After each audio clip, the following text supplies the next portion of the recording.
1, 2, 3, funk it! Welcome back to my channel, or welcome if you're new here, and I think you can already see which video I'm making. It's my 2022 bullet journal flip through. The first one I used this year was this one. It was Scribbles That Matter notebook. It's called Starry and it has black pages. And the second one I used this year was a Leuchtturm 9070 notebook, the official bullet journal one, but I'm currently using like a protection thing I sewed. I also have a video if you're interested in making one yourself, and right now I don't feel like taking it off, so I hope that's fine with you, but I can insert a picture of how the bullet journal normally looks. But let's start with the first half of the year. Also, if you hear some crackling in the background, I've lit up a candle. It says book lover and it makes crackling sounds, and I hope it isn't too loud. But let's dive right in. I'm also not sure if I'm gonna talk through all of it or just in pages I feel like it. Oh, I never filled that in. Whatever. And maybe I will just play some music over it. I haven't decided on that yet. So here's my cover page. Remember, some things have to end for better things to start. My year at a glance, I think it's called. As you can see, I didn't use it. My report cards. Really proud of these. And then we get into January. I just started with a pretty simple theme, like my calendar, habit tracker, step, moods, gratitude. I think I've never finished any of them. Digital balance, work, tests and exams, my homework and my food. And then are my weeklies.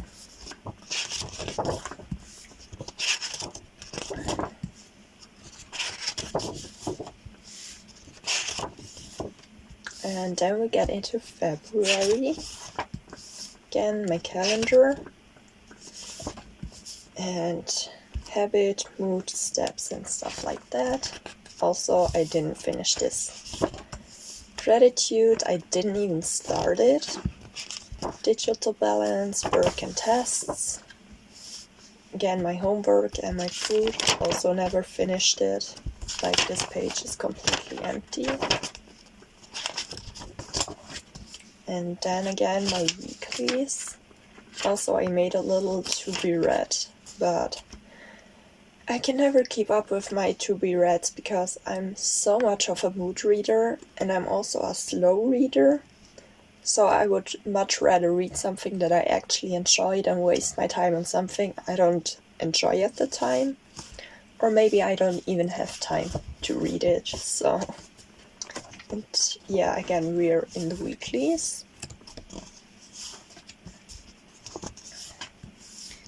And then we have March. Calendar, mood, didn't really use it. Digital balance, tests, exams and homework. And my weeklies.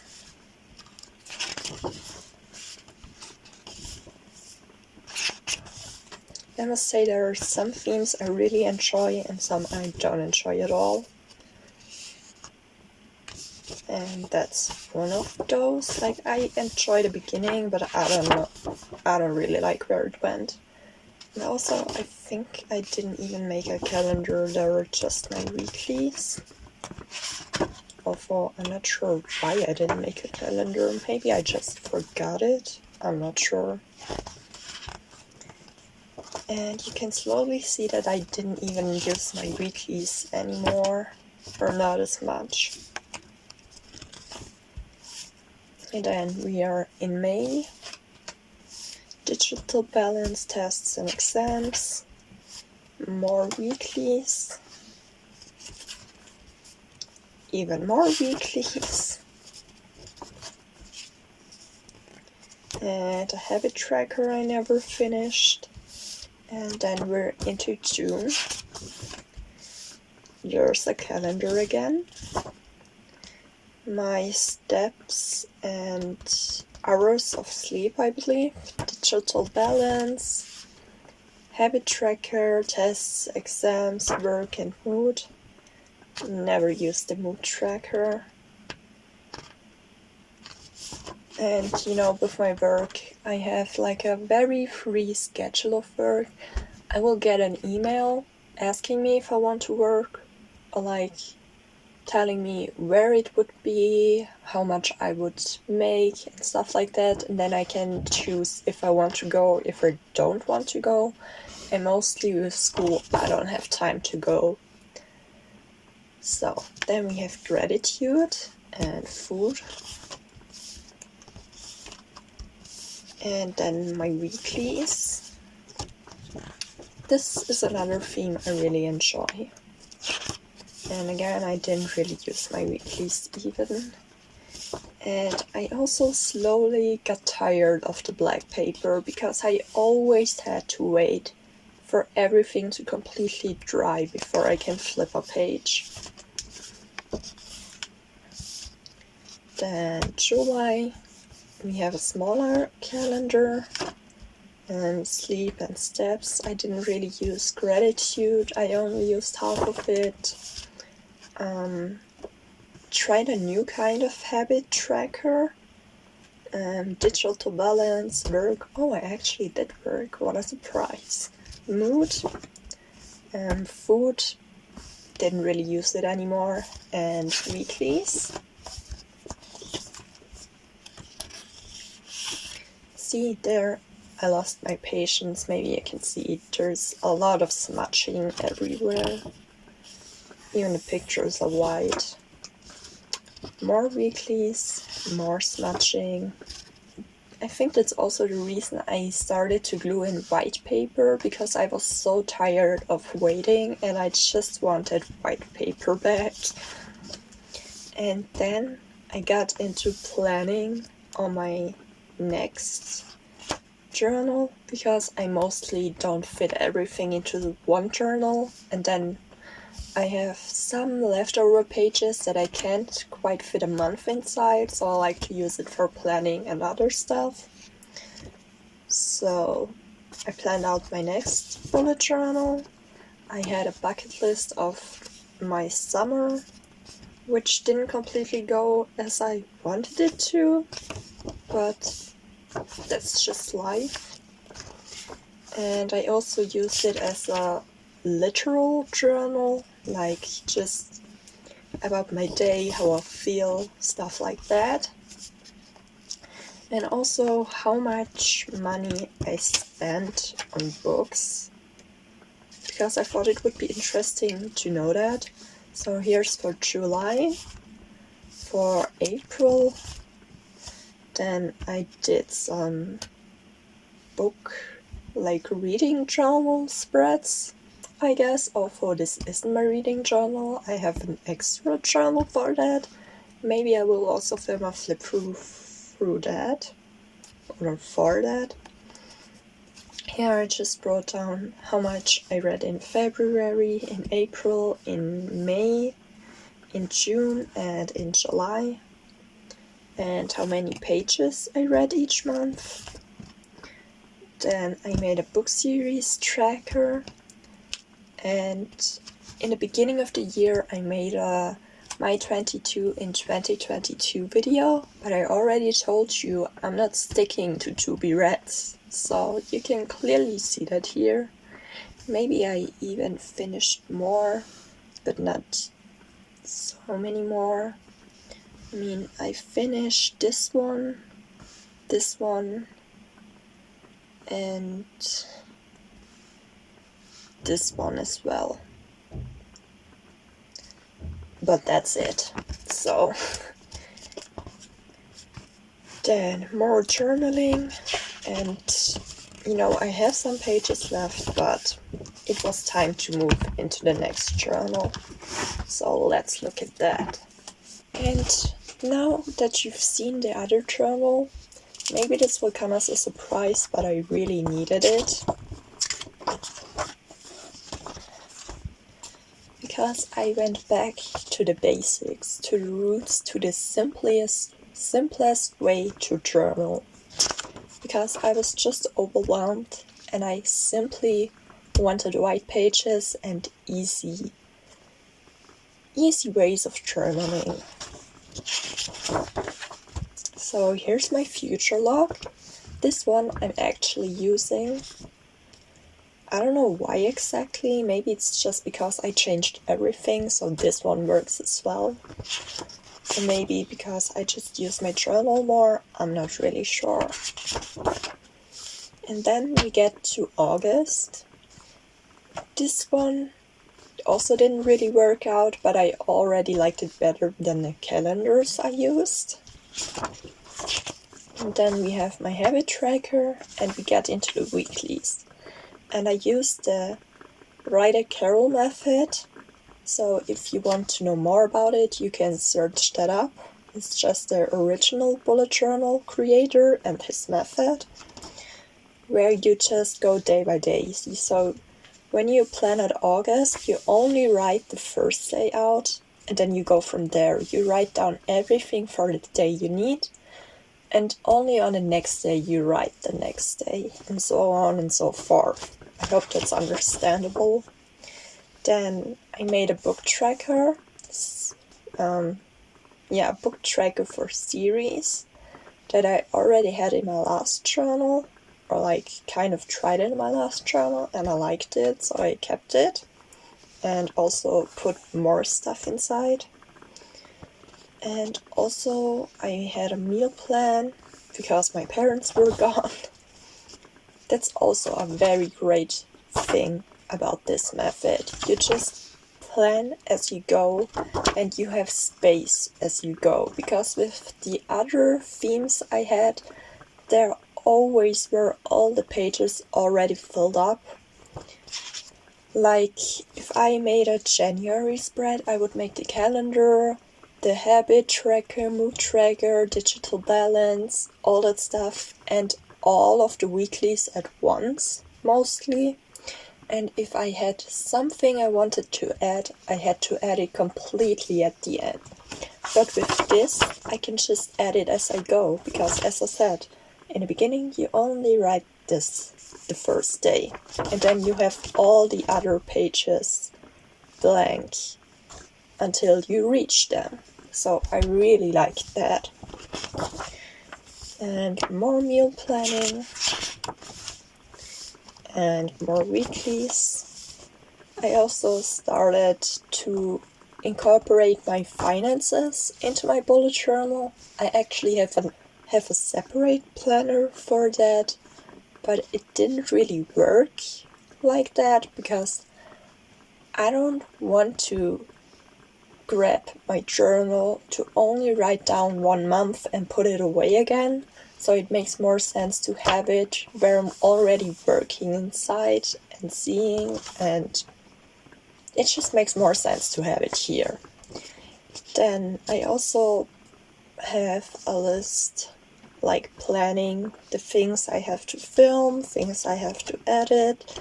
Maybe this will be blurred because there might be spoilers. And more weeklies. I don't know if they're that interesting, honestly, because it's just the same thing over and over again. But maybe I can quickly explain to you the keys, at least the ones I use. I use a not filled up circle for events that take place whether I'm there or not. Like, for example, the work or school. Like, even if I'm sick, it still happens. Then you put a normal dot for something you have to do, and then you cross it out if you've done it. I also like to only cross one side if I've started it but not finished it. And the little slash, like this line, is a note.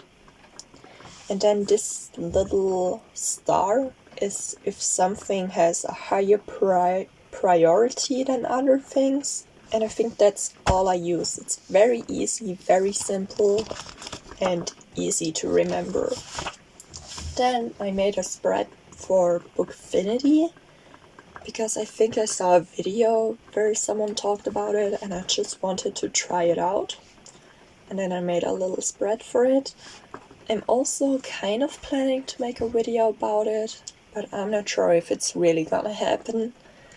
And also, I think the first results maybe aren't the best, because there are a lot of books on here that I don't care about, or I don't care enough about to take time out of my day to read them. So we will see how that turns out. And then I have a packing list, because I went to Munich with my mom. Then more weeklies, another finances page. I just wrote down the date, what I bought, or what I got. So if it's something I did earn or something I did spend. And in the end of the month, I like to write down how much I earned, how much I spent, what the difference between them is, and also my bank account and my savings. And then I made a spread for Munich, because why not? So there was a lot of things we did, and it was a lot of fun. And we also visited my grandma, because Munich is very expensive to have a hotel. But my grandma lives in Germany, not that far away, so we just had her as a hotel, I guess. Not really. Like, we slept there and ate breakfast and stuff, and it was also really nice just to see her. And then we're into September, and we're getting closer to how I'm using it now. I started to separate my personal stuff and my school stuff, and I've started to incorporate the very classic calendar from Writer Carol's method, where you just write down the day, like the number of the day and the day itself and the event or note or whatever else you have to write down. And then for September, school, like my school stuff, I did exactly the same thing, but only school related things. Then I have a habit and period tracker, and that's also, I'm always using the same concept for that, because it just works. It's very simple, very easy. And again, my finances and my weeklies. And then I spent a day in Innsbruck with my sister for my birthday. It wasn't on my birthday because my niece was sick that went with us, so we had to postpone it, and we did it in September. And I also made a spread for that. More weeklies. I also went to the cinema. More weeklies, and another finances page with, you know, what I got, what I spent, the difference, and my bank account and stuff. And more weeklies. How surprising. And also my timetable for school. And then we're already in October. And I think here I realized that the school setup didn't work.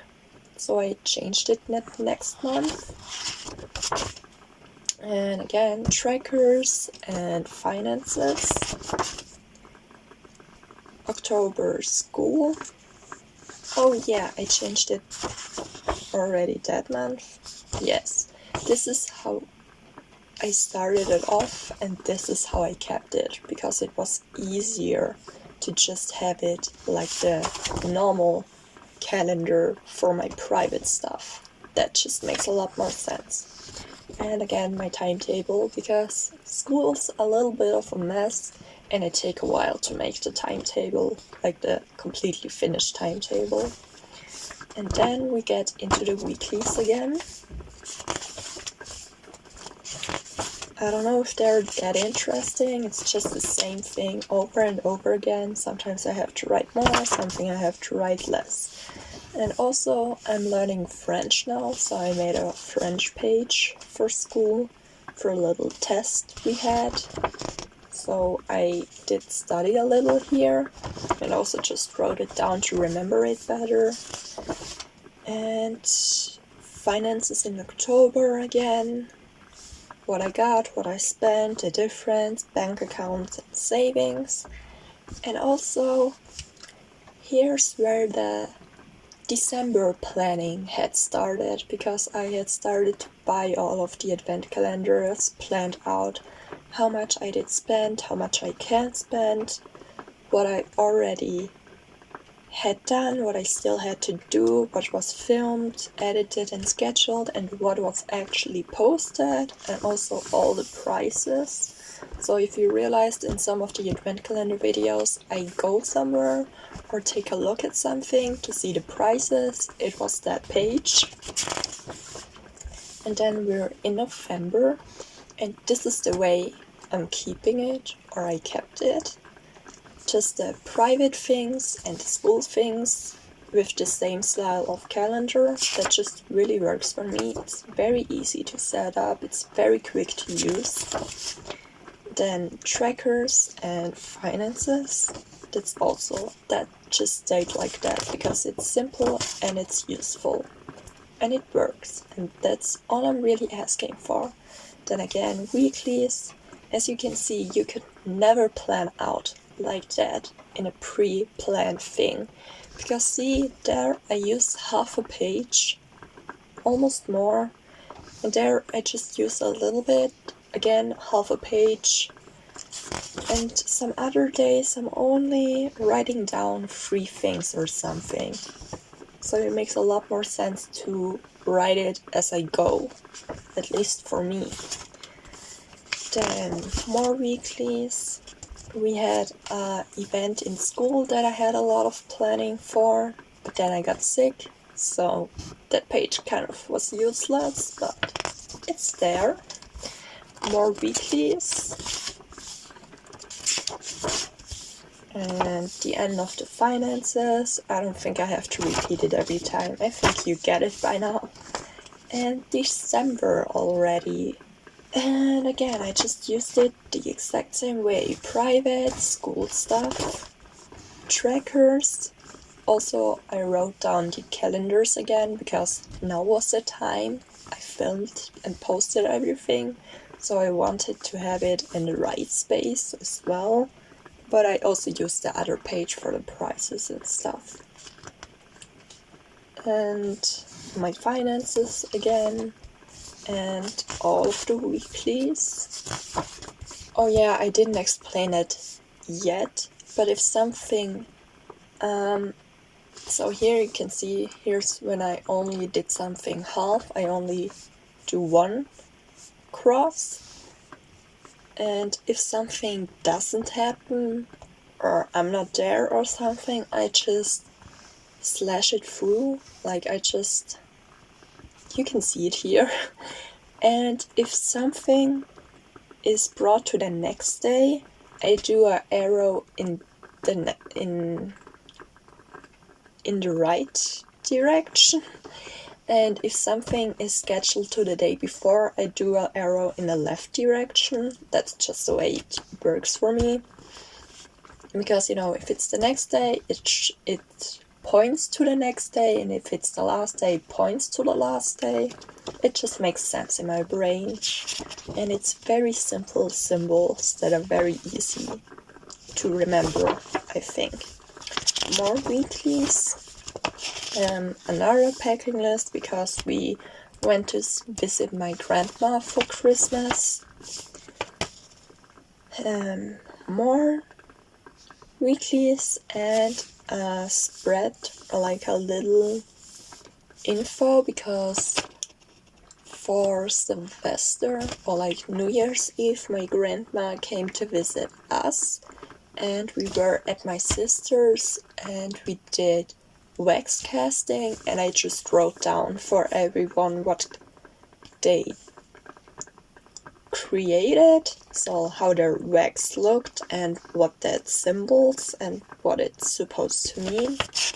So I thought it would be fun to look back on this at the end of this year, because maybe there's something that's right that did happen and it would be fun to look back on it. And then I made my year in pictures spread, because I wanted to have something to wrap up the year, because I'm also continuing with this journal for the next year, so I wanted something to separate 2022 and 2023. And then we are in 2023. As you can see, I'm still using the same concept. You can add a little bit of fun with stickers or something if you want, but that's for another time.